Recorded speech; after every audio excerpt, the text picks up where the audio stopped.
Join us in the Pledge of Allegiance. I pledge allegiance to the flag of the United States of America and to the republic for which it stands, one nation under God, indivisible, with liberty and justice for all.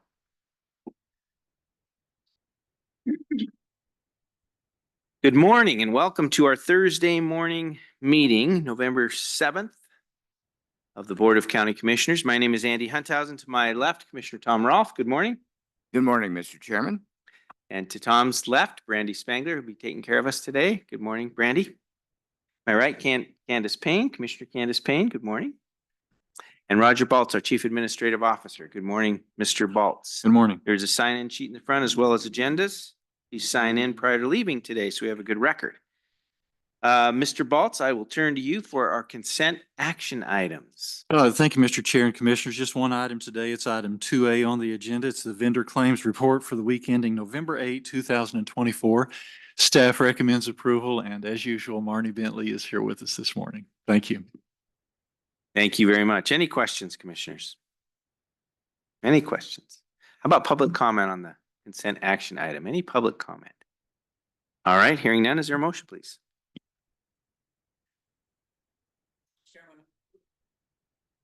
Mr. Chairman, I move that we approve the consent action item 2A as presented by Roger Baltz and Marni Bentley. Second, Mr. Chair. Moved and seconded to approve the consent action item as presented. Further discussion, Commissioners? All in favor of the motion signify by saying aye. Aye. Aye, thank you very much. All right, on to our next item on the agenda, which is an additional bid opening for the Sun Canyon Load and Haul. Good morning. Good morning, Mr. Chair, Commissioners. For the record, I'm Dan Carlin, County Engineer. On October 31st, 3 bids were opened for the Sun Canyon Load and Haul project. One addendum was issued during the bidding process that addressed 2 items in the contract documents, specifically clarifying who must be paid for prevailing wages and a correction to the project location map. The header of every issued addendum lists the addendum number, the date of the addendum, the date bids are due, time bids are due, and the location to submit bids. Addendum number 1 incorrectly noted the bids were due October 31st instead of October 30th. During the regular commission meeting on October 31st, an additional bid was received at the commission office. In consultation with the procurement officer, we believe it is reasonable that the bidder believed, due to the typographical error, that the bids were due on October 31st. Today, the bid should be opened for full transparency. All 4 bids will be then taken under advisement and staff will return to the commission on November 14th as originally scheduled, with a recommendation for award as originally approved during the October 31st commission meeting. So we would like to open this additional bid. Thank you. And also for the record, just for, again, full transparency, and so the record is complete today, I have the prior read bids that I would like to read prior to opening this one. So we received a bid from Stevens Hay and Cattle LLC. They had a unit price of $4.40 for a total bid of $88,000. We had Top Gun Construction with a total bid of $79,458.91. And we had Valley Sand and Gravel with a unit price bid of $5.25 and a total bid price of $105,000. And our 4th bid was from Jamie Fusion LLC out of Flowery, Montana.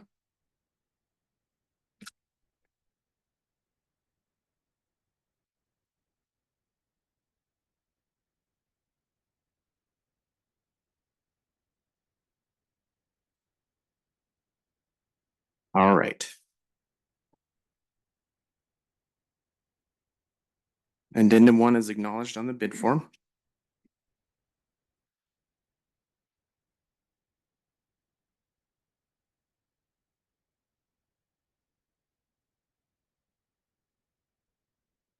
The bid information appears to be complete, and they have included a bid bond.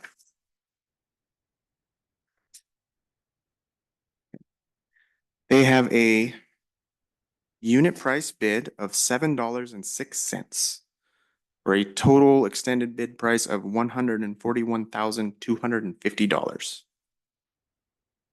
And again, we would like to take this additional bid and the other 3 bids under advisement and come back to you on November 14th with a recommendation for award. Thank you, Mr. Carlin. Thank you for the explanation as well. Any questions, commissioners?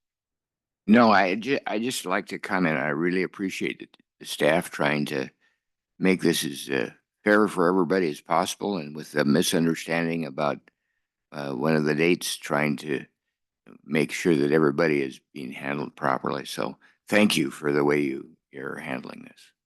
Absolutely. All right, how about public comment? This item, public comment. Hearing none, commissioners, we need a motion to ask staff to take the bids under advisement, and make a recommendation to this commission on the 14th of November. So move, Mr. Chair. Second. Moved and seconded, ask staff to take the bids under advisement, make a recommendation to the commission on the 14th at our regular scheduled meeting. Any further discussion? All in favor of the motion signify by saying aye. Aye. Aye. Thank you. All right, next item on the agenda is an agreement amendment number 1 between Lewis and Clark Public Health and Paragon Bermuda. Good morning. Good morning, Mr. Chair, members of the commission.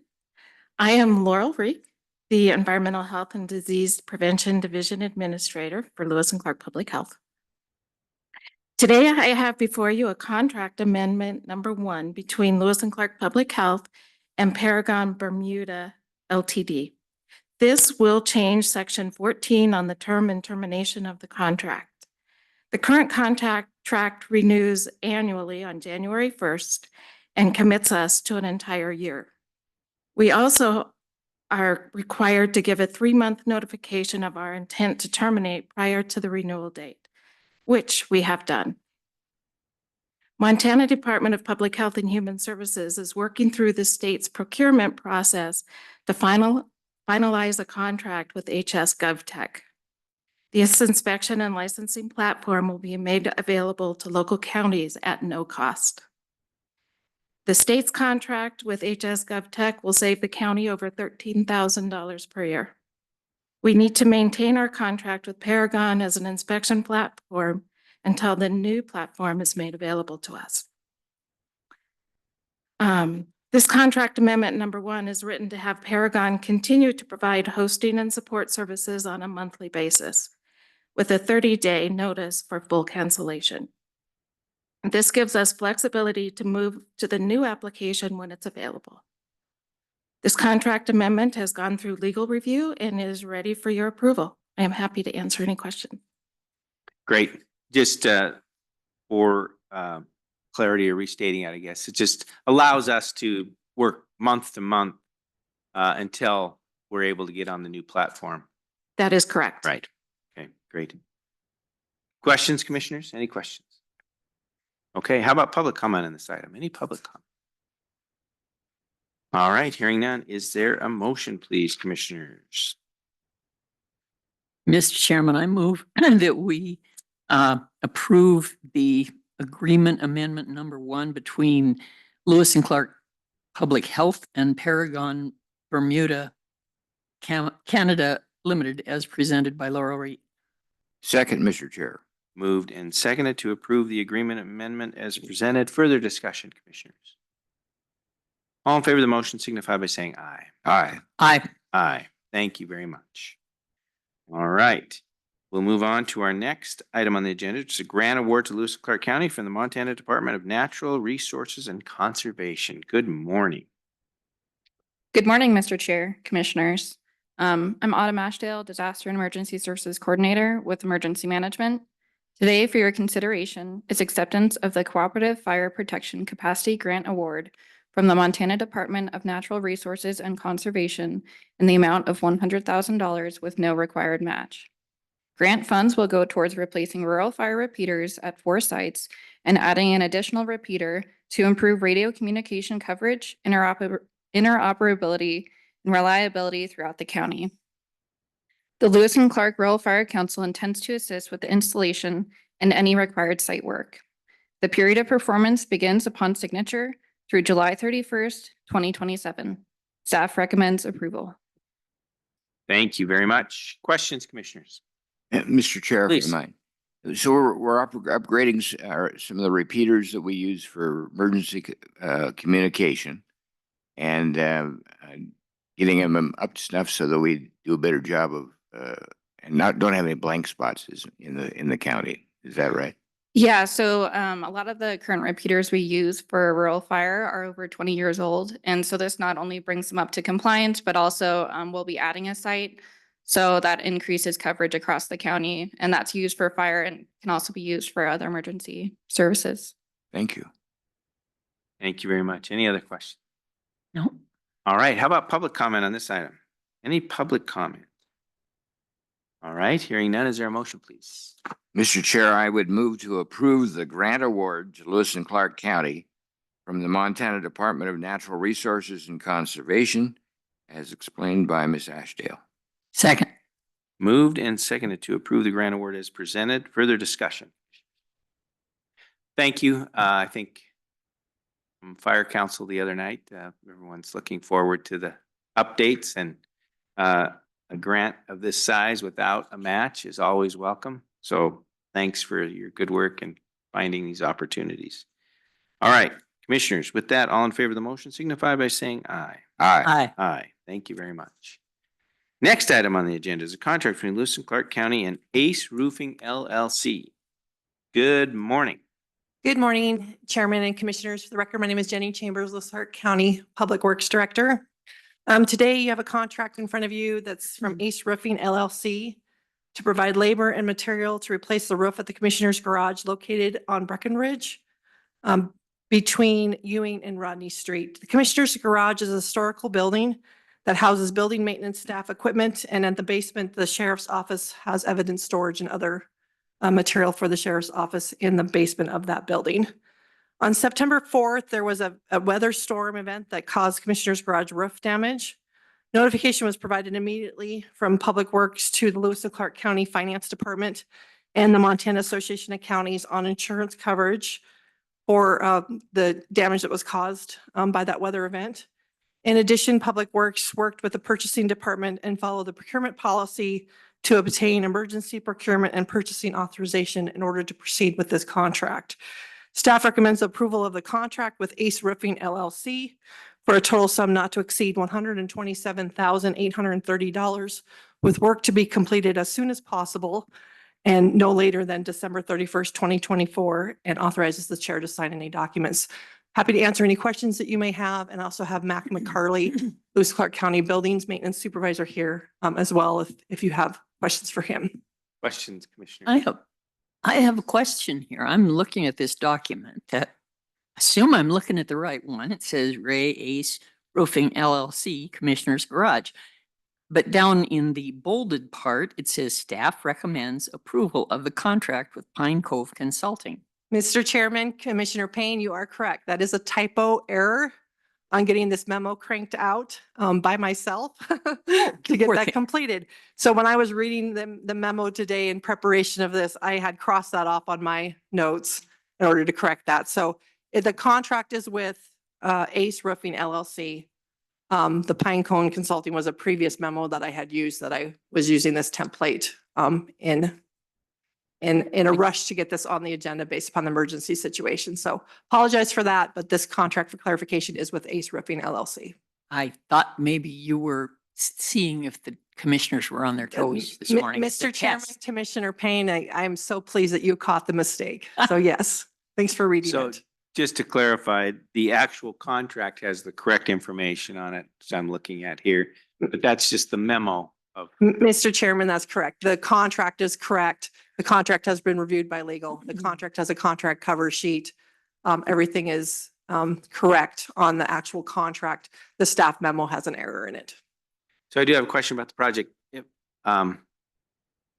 When was the last project to re-roof this? It was, Mr. Chairman, yes, this roof was had a repair done in about 8 years ago. Yeah, that's, And so, yeah, we did have concerns that the roof was damaged based upon this weather event because in reality, it should have lasted much longer than 8 years. We went back to evaluate if there was a warranty and any way that we could go back on the previous contractor to repair the damage from this weather event from maybe the roof not being done properly. There is no warranty associated with the previous contract that was done 8 years ago. And even if there was one, the company is no longer in business. Yeah. For us to even do that. With this contract, you will see that there's a Exhibit A that has a sample of a warranty that this company is going to provide to us. Because we definitely don't want to be in that situation in the future. And this will be a manufacturer's warranty, not just a company warranty. So the manufacturer on the material that they would be using will warranty the roof material. So it's the goal that it will last at least 20 or 30 years. And if something does happen between now and then we will be able to go back on this warranty for the commissioner's garage in the future. great. Thanks for the explanation. And yeah, I wasn't too worried about the past. I was using that as a reference to, and I thought, I mean, a weather event's a weather event. We may have another damaging weather event that, you know, none of us have control over, but some of the either craftsmanship or the method of applying the former roof, have those problems been solved? Do we have a good method for making sure that we're not going to make the same mistakes again? I see the nodding of the head. We believe so, Good. Chairman. Good. Yeah, perfect. Okay. Commissioners, any other questions? Fantastic. How about public comment on this item? Any public comment? All right. Hearing none, is there a motion, please, commissioners? Mr. Chair, I would move to approve the contract between Lewis and Clark County and East Roofing LLC as explained by Ms. Chambers. Second. Moved and seconded to approve the contract as presented. Further discussion, commissioners? Thank you for the good explanation and the understanding of where we've been, where we're going with this, and ready to move forward. So commissioners, with that, all in favor of the motion signify by saying aye. Aye. Aye. Thank you very much. Okay, next item on the agenda is a contract between Lewis and Clark County and Bill's Maintenance Service. Good morning. Good morning, Mr. Chair, Commissioners. My name is Jessica Makis, Special Districts Coordinator for Lewis and Clark County. Before you this morning is a contract with Bill's Maintenance Service Inc. to provide snow removal and related services within various rural improvement districts or RIDs throughout Lewis and Clark County. Work under this contract will be completed on an on-call basis as the need for the maintenance arises in RIDs. This maintenance was solicited through a request for qualifications or RFQ, which were due on October 16th, 2024. This type of solicitation was used with the intent to create a roster of qualified contractors to work with through the 2024-2025 winter season. 18 statements of qualifications were received and reviewed by Public Works Department staff based on information included in that statement of qualifications or SOQ. We will work with each contractor to determine availability and preferred work location. Just a little bit of background on these. Because each RID is unique, road conditions are variable, snow frequency and drifting conditions vary. We try to tailor snow removal and sanding to each district's preference, while also prioritizing preservation of the road improvements. It is important that snow be removed regularly from roads, especially hard surface roads, to prevent water from causing damage. Depending on the RID, property owners have very different views on when snow should be plowed. We work with property owners to identify trigger points for each district. This is an amount of snow in inches that triggers the snow plowing event. Each district is assigned a value and contractors are given these values so they know which districts to respond to in each storm. This helps contractors plan their day and routes after a storm, and it cuts down on mobilization time. Again, this is one of 18 snow removal contracts. 6 were presented to this board on October 29th for approval and signature. We have 5 on the agenda this morning to go through, and this is the first of the 5. Staff recommend approval of the contract with Bill's Maintenance Service and authorize the chair to sign contract documents. Thank you, and happy to answer any questions. Thank you very much. Questions, commissioners? Any questions? Okay, good explanation. I think we're on track here. How about public comment? Any public comment? Seeing none? How about a motion, commissioners? Mr. Chair, I move that we approve the contract between Lewis and Clark County and Bill's Maintenance Services Incorporated as presented by Jessica Makis. Second, Mr. Chair. Moved and seconded to approve the contract as presented. Further discussion, commissioners? All in favor of the motion signify by saying aye. Aye. Aye. Aye. Thank you very much. Next item on the agenda is a contract between Lewis and Clark County and the grounds guys. Please. Thank you, Commissioner. Before you this morning is a contract with the Grounds Guys LLC to provide snow removal and related services within various rural improvement districts throughout Lewis and Clark County. Work under this contract will be completed on an on-call basis as the need for this maintenance arises in rural improvement districts. This maintenance was solicited through a request for qualifications due on October 16th, 2024, to create a roster of qualified contractors to work with through the 2024-2025 winter season. Again, 18 statements of qualifications were received and reviewed by Public Works Department staff based on information included in that SOQ. And to be clear, we have offered a contract to all 18 that were received. Staff recommend approval of the contract with the Grounds Guys LLC and authorize the chair to sign all contract documents. Thank you. Thank you very much. Commissioners, any questions about this contract proposal?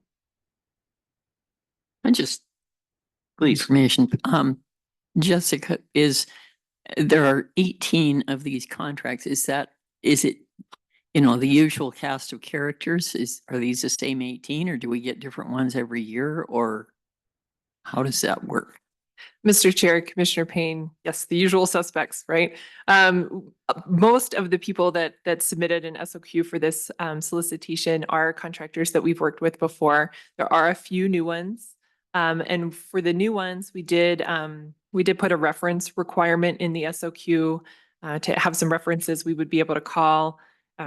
We follow our usual process for ensuring there's appropriate insurance requirements and workers' comp insurance or an exemption if somebody works by themselves. That process is followed.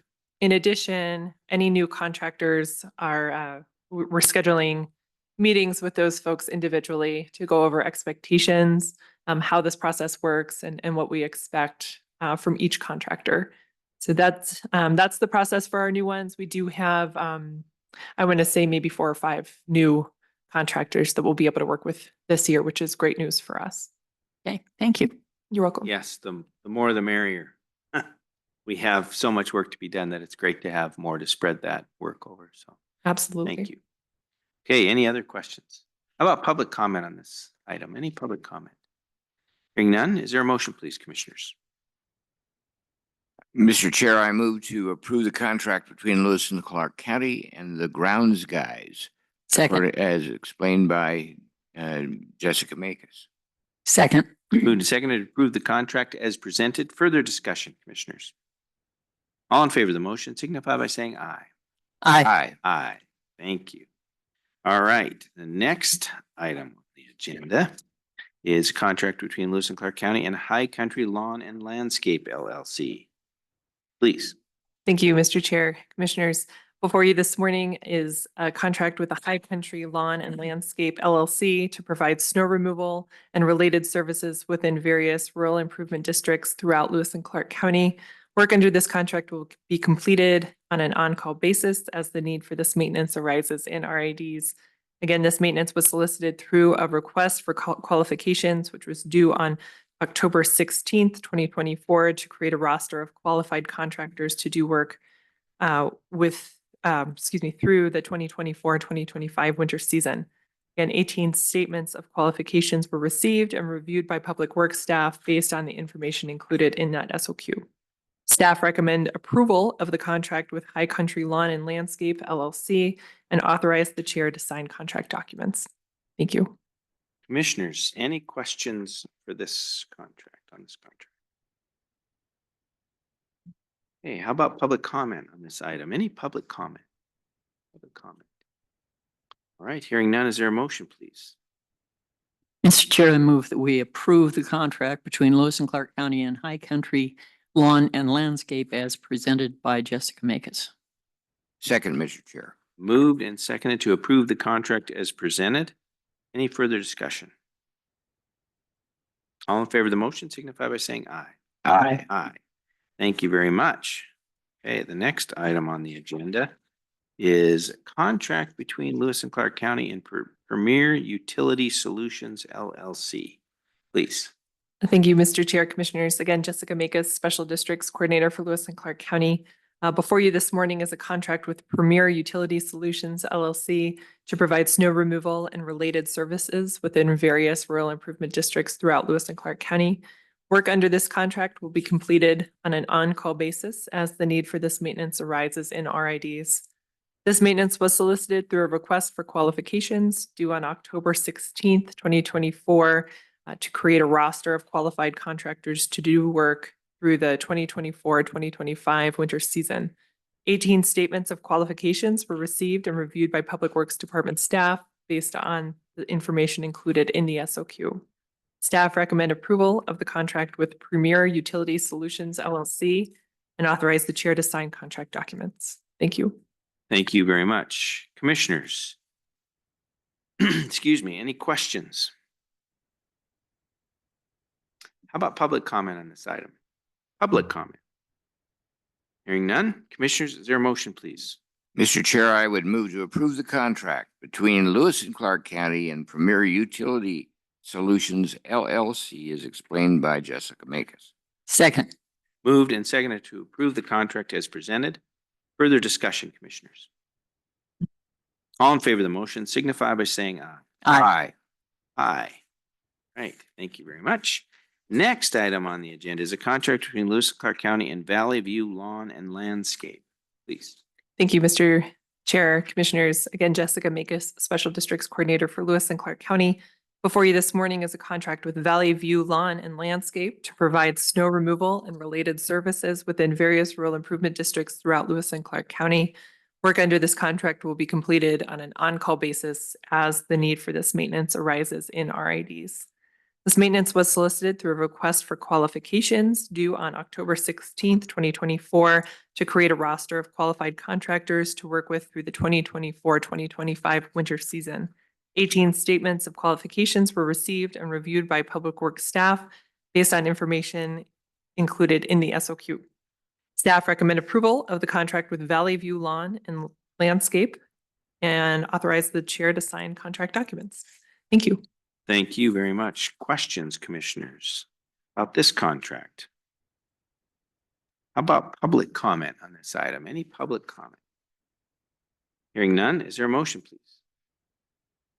Mr. Chair, I move that we approve the contract between Lewis and Clark County and Valley View Lawn and Landscape as presented to us by Jessica Makis. Second, Mr. Chair. Moved and seconded to approve the contract as presented. Further discussion, Commissioners. All in favor of the motion signify by saying aye. Aye. Aye. Aye. Thank you very much. Thank you, Jessica. Appreciate your time and endurance there on that one. We will move on. Next item on the agenda is resolution number 2024-111 to adopt amendments to the floodplain ordinance and establish an effective date. This is our second reading. Good morning, sir.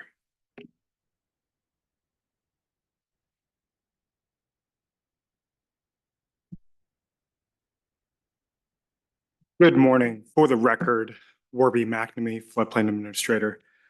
I was trying to time it perfectly, You did. running up the flight of stairs, so again, whew. I'm here this morning to present Resolution 2024-111, which is amending the Lewis and Clark County Floodplain Ordinance. As mentioned by Chair Hunthausen, this is the second reading. As the commission will recall, on October 24th, 2024, we did have our first reading. That was prefaced by some background information, a floodplain refresher, and, kind of going over how those changes are made. I'm going to throw you right into the deep end on this one. We're going to skip that refresher. We're going to hit the ground running and just start with the highlights. So in section 1, the floodplain administrator gets untied from a specific title within the community development and planning department. It gets transitioned to just the community development and planning department.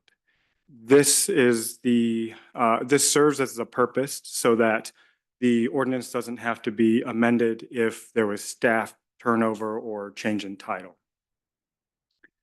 Perfect. In section 2, definitions, FEMA periodically goes through and looks at the floodplain management realm and says, well, there needs to be an inclusion of this definition, or based on updated technology, there needs to be a refinement of this definition. What you see in the amended ordinance this time around is an expansion of the definitions to include things that haven't been introduced prior. I.e. historical structures was included with work done between the Secretary of Interior's office and FEMA to establish a definition, as well as giving applicants a complete list of the possible letter of map changes that are available. So section 4 saw the bulk of the proposed changes, starting with section 4.1. In the regulated flood hazard area section, we incorporate and acknowledge the existence of other floodplain studies that may have been done by other federal or state agencies. So again, getting back to that first reading on October 24th, you'll remember that this is general practice already. So if an applicant or a prospective applicant comes in and says, I'd like to do X, Y, and Z, what information is out there, we'll look to see if another state or federal agency has done some work in that area to save them a considerable amount of time and money. Again, this is general practice, and this is the first time it's actually been put into the ordinance so that we direct individuals to that specific provision to say, this is available to you to save time and money. Section 4.2, interpretation of the regulated flood hazard area. So again, getting back to the first reading and the floodplain refresher, this is outlining that the regulated flood hazard area and its boundaries are dictated by the existence of base flood elevation data. And so this could either be on the existing firm maps or the flood insurance study, or it would have to be garnered by the applicant themselves. So again, just saying the exact boundaries of the floodplain are based on elevation data. Section 4.3, alteration of the regulated flood hazard area. So if an applicant is proposing to alter the floodplain enough, FEMA might require a revision. If a revision is needed, the first step to that is getting a conditional letter of map revision. And the first step within the conditional letter of map revision is to say, yes, as the applicant, I have met all of the local floodplain management requirements. And in that case, then FEMA can take a look at the broader revision. Section 5, uses without a permit. This removes floodway maintenance as a provision. Again, getting back to that floodplain refresher that we had as part of the first reading on the 24th of October. The floodway is the area where engineers have determined the fastest and deepest floodwaters will occur. So by removing the floodway maintenance provision within section 5, we're ensuring that somebody doesn't go in accidentally and alter that channel by, doing some maintenance, but inadvertently changing the course of that water. Section 8, floodplain permit criteria. There were only a few grammatical changes made just to be consistent with other sections. Section 10, accessory structures. So very recently, FEMA released a technical bulletin dealing with accessory structures primarily used for parking and storage. And again, this kind of gets back to that main point. Sometimes FEMA takes a look at the floodplain management world and says, there's been an increase or development within technology, and we need to capture that.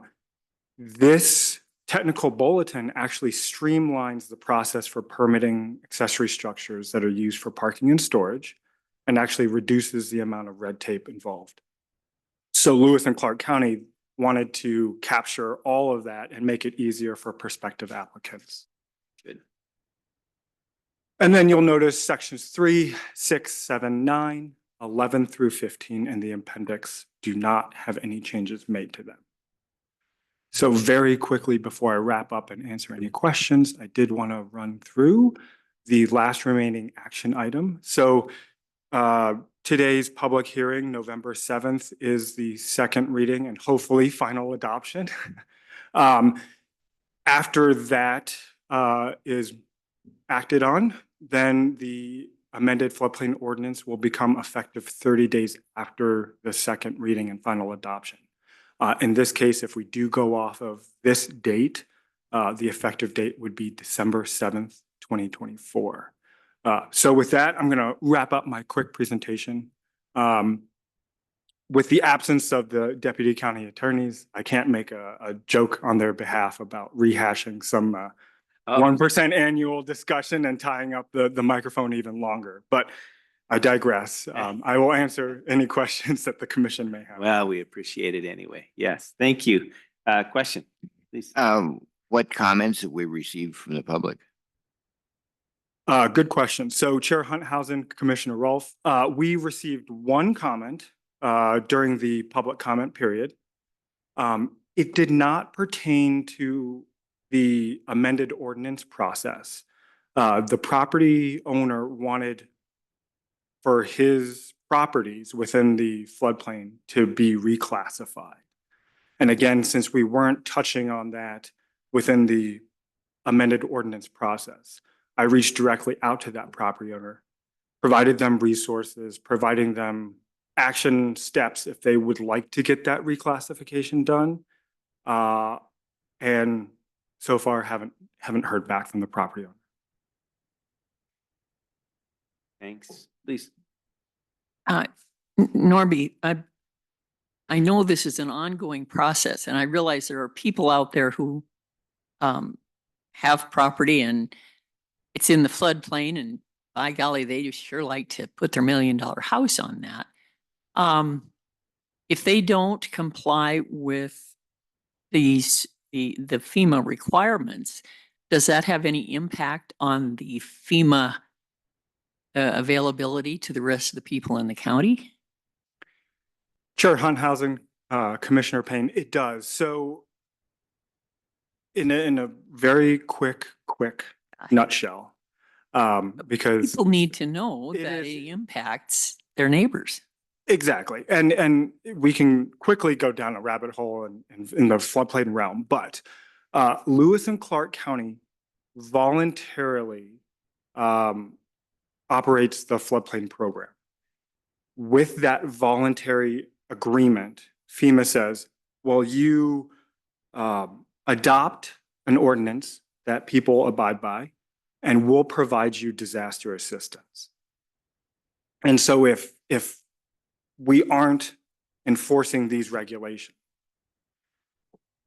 in times of a presidential declaration, there could be the absence of that funding available. So we emphasize not only to the general public or prospective applicants the importance of this and the tie to the availability of disaster assistance. But we also take certain outreach steps and a few other items to kind of go above and beyond and say, listen, we are going to operate as efficiently as possible. So with those operations in place, we can provide you a 10% discount on flood insurance premiums if you choose to go that route. Some people have that mandatory purchase requirement, but some people also voluntarily purchase flood insurance. Because we do all those things, there is a 10% discount available to their premium. So again, if we don't kind of have that play between residents abiding by the floodplain provisions, we'll lose disaster assistance and that 10% discount. So there are a number of items tied to the cooperation, the balance, and the enforcement of floodplain regulations. A carrot and a stick approach. I like that. Okay. When I'm out there talking to people, sometimes it's, they make remarks like, well, I don't need no damn flood insurance and I don't have to comply with that. And I try to remind them that it doesn't just impact you, it impacts all of the neighbors, all the people here in Lewis and Clark County and their ability to get help when we need it. So I hope this is making it clear. Thank you, Commissioner. Please, Commissioner Roll. If I could just ask a little bit in practical terms, let's take the area between the two new schools in East Helena, they're west of Valley Drive. Mhm. Seems to me the part of that area that's getting new homes in it was in a flood area. And what sort of process did the developer have to go through to build there? Chair Hunthausen, Commissioner Rolfe. So that's a very interesting question, and it has a very interesting answer. So upon proposing that development, a couple of things occurred. So number one, they did have to start with a conditional letter of map revision because their subdivision was going to change that floodplain enough that FEMA was like, oh, there's that trigger, right? So they got an approval of the conditional letter of map revision to move them into that phase of, okay, now FEMA reviews it for a letter of map revision. In tandem with that, they also had that particular portion of the subdivision annexed to East Helena. So it gets shifted to the city of East Helena in terms of floodplain regulation. It changed our maps, so we also signed off on that letter of map revision. So the engineers that were associated with that subdivision had to provide engineering that was rigorously reviewed, not only by local floodplain management officials, but also by the Federal Emergency Management Agency through that revision process. A number of comments come back. They reissue, a model that shows the changes or the proposed changes and things like that. And then once they meet that criteria that FEMA kind of has, it gets approved, the maps change, and East Helena takes over the regulatory side of things, but Lewis and Clark County's maps do show that change. So it was a very long, very expensive process, and we usually only see those revision processes happen with those bigger subdivisions because it's such a big financial undertaking on everybody's side. Follow-ups, and I might, in that particular case where it became part of East Helena, does it then follow under all of their regulations rather than the counties? Is that what it does? Chair Hunthausen, Commissioner Rolfe, that's correct. So if we adopt it because our maps change, but regulatorily, any further development within that pocket of the subdivision, or if alterations needed to be made post letter of map revision, the city of East Helena is ultimately responsible for reviewing those items for the purposes of permitting or regulation. And one more follow-up, if I might. And in the case of the places in that area, maybe north of there, who are still in the county, do those alterations then affect what the folks in the county have to deal with? Chair Hunthausen, Commissioner Rolfe, in a nutshell, yes. In the grand scheme of things, it shouldn't, because so the developers of that subdivision would show that there's enough change to the floodplain that a bigger revision is needed. But they can't change it so that floodwaters or potential damage gets pushed off to people that aren't within the revision area. They have to come up with a solution to that alteration or change to the base flood elevation.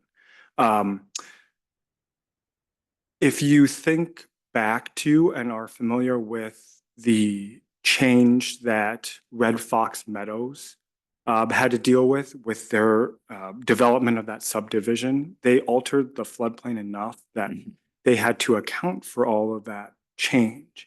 And so they ended up dedicating a specific channel, assigning a floodway and things like that. The East Helena subdivision doesn't necessarily mimic that exact change. But if they move things around enough in the floodplain, they have to account for that change. And they will account for that change. And they can't just say, we're going to project our problem and our increase in the base flood elevation onto you or Commissioner Hunthausen or Commissioner Payne.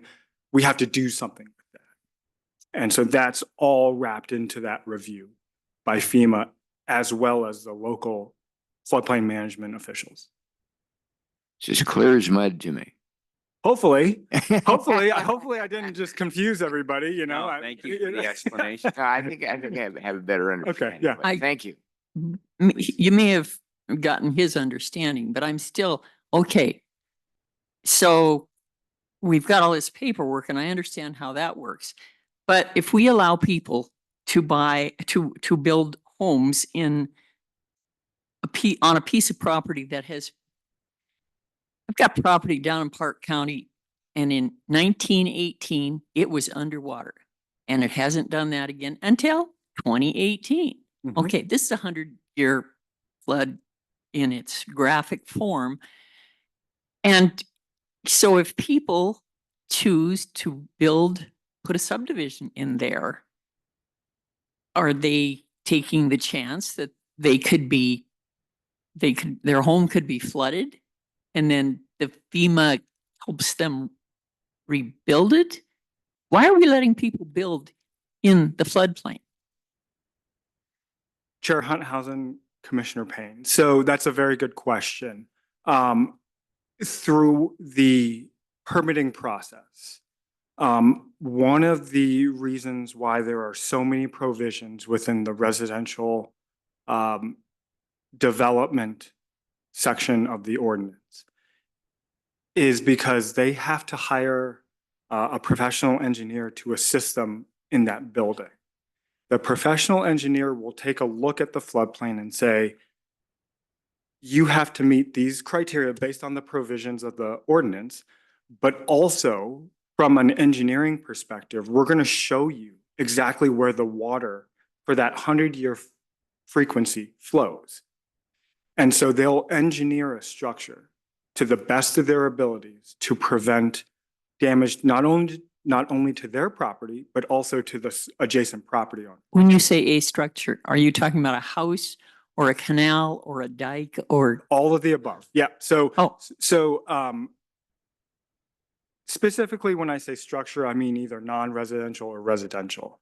If we were talking about development as a whole, it still applies, right? So if I go in and I want to build a house in the floodplain, or if I want to go in and I want to alter 10 Mile Creek's channel, the same engineering applies and the same rigors apply so that I am not, what my action or proposed action isn't going to impact surrounding property owners. You can see within the floodplain ordinance that there are a ton of provisions for all of those items. With those provisions comes the requirement for a professional engineer to be involved and to sign off on the application materials. That is to ensure that if there is development, it's not going to wash away the minute they put something up, or it's going to wash away and damage somebody else's property, or it's going to raise the BFE or base flood elevation high enough that we're going to have problems in the future across the board for everybody. So we are telling folks that if they choose to build in the floodplain, they have to build wisely to ensure that that structure or channel alteration will last and won't cause problems for adjacent property owners or folks downstream or upstream or, you know, across from you or me. But given the permitting and the rigors of permitting, once they meet those provisions and a permit's been issued, if a presidential declaration is declared, then yes, FEMA will look at our program and myself as a whole and say, you've done things to the best of your ability as the floodplain administrator to ensure that everybody's permitted. Enforcement of the provisions is being done on a day-to-day basis. Violations are being corrected, and you're in good standing with the Federal Emergency Management Agency. So therefore, with all of those checks in place, yes, we will provide you disaster assistance to help people rebuild. You know, you can see the effort is still ongoing after the number of large hurricanes in the South. A lot of people do not have the ability to rebuild after those big natural disasters, but the people that do and can meet those permitting requirements don't want to leave their hometown or where they've spent their number of years. So as long as they meet those permitting requirements, FEMA is going to say, you've done everything that you can. Disasters happen. You're eligible for disaster assistance, and here's how the community chooses to use it, you know. Okay. Thank you. I appreciate that explanation. It's important that we understand that what we do impacts the neighbors. It isn't just about me and my right to do what I want. Thanks, Commissioner. Anything else? Good? Okay. How about public comment on this item? Any public comment? Public comment. This is for resolution 2024-111, resolution to adopt amendments to the floodplain ordinance and establish an effective date.